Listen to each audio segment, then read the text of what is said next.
Also developing tonight, just hours ago, cybersecurity experts updating Congress on the troubled Obamacare website. Their diagnosis: Americans' information is still seriously at risk. Americans were led to believe that the website was safe and secure. This was simply not the case. And the consistent feedback that we got was that Healthcare.gov is not secure today. And nothing's really changed since the November 19th testimony. In fact, from our November 19th testimony, it's even worse. We've seen and we've heard reports of this information being corrupted. That indicates at some point the data is not being handled correctly. Could a security breach of Healthcare.gov result in people's medical files being accessed? Yes, sir, it could. Would you feel comfortable putting your personal information in Healthcare.gov? Absolutely not. Oh, boy. Morgan Wright is a security expert who was one of the experts testifying before that committee on November 19th when they first warned that Healthcare.gov was vulnerable to hackers.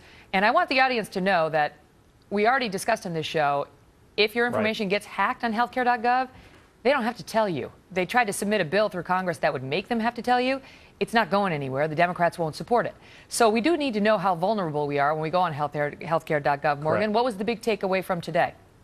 Look, the big takeaway today is who's running the show there? I mean, who's the captain in charge of the Titanic at this point, I think, is everybody's running away from.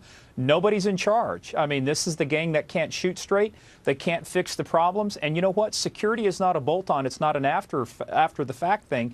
It should have been built in from the start, but yet politics is going to trump technology and business decisions, and we're going to have to live with bad because that's what we've got right now. Can't they do patches, as they claim, to fix the problems? Patches are a tactic. They should not be a strategy. And patches are usually used when you have a stable operating system and you find a minor fault or something that needs to be fixed. But when you have a major problem and you're applying patch after patch after patch, that's an indication you've got a systemic problem in the system and not something that should be fixed with just a Band-Aid. At some point, you've got to overhaul your car engine and not just keep adding oil to it when it runs out of oil. If it's so bad, why haven't there been any major breaches yet? Because that's what the administration keeps telling us. You know, hey, look, no one's compromised the system yet.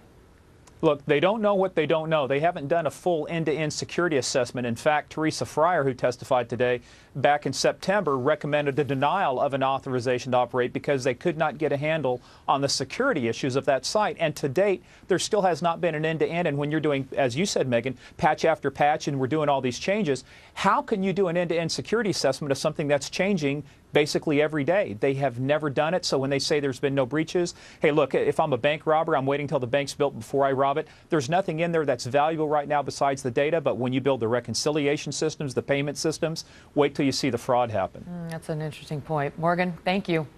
You bet, Megan. Well, you probably saw a short time ago I was speaking with Bill O'Reilly about reports that the Department of Justice is getting ready to announce a big change in how it investigates terror.